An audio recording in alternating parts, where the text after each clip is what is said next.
ঘোড়াঘাটে গ্রাম বাংলার ঐতিহ্যবাহী নৌকা বাইচ প্রতিযোগিতা অনুষ্ঠিত। বিস্তারিত ঘোড়াঘাট এক্সপ্রেসের প্রতিবেদনে।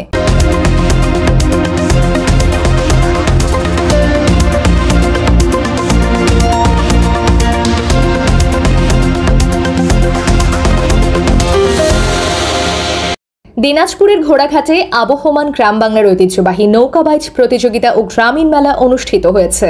আজ বুধবার বিকেলে উপজেলার সিংড়া ইউনিয়নের পরিষদের আয়োজনে করতোয়া নদীর ভর্নাপাড়া খেয়াঘাটে 2 দিনব্যাপী ঐতিহ্যবাহী নৌকা বাইচ প্রতিযোগিতার ফাইনাল খেলা অনুষ্ঠিত হয়।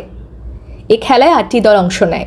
নৌকা বাইচ প্রতিযোগিতা দেখতে স্থানীয় ছাড়াও দূর দূরান্ত থেকে বিভিন্ন বয়সী হাজার হাজার মানুষ নদীর 2 পাড়ে ভিড় জমায়।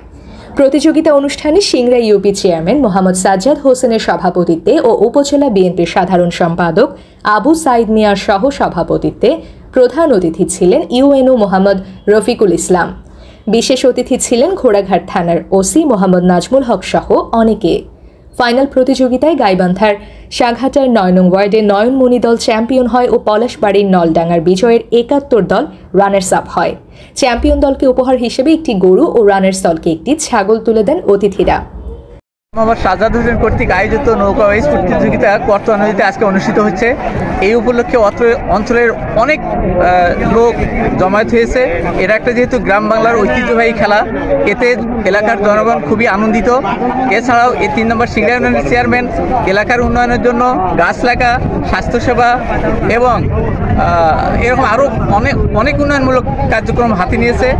আমার মনে হয় দিনাজপুর। রিফাত সামিরা চৌধুরী, ঘোড়াঘাট এক্সপ্রেস।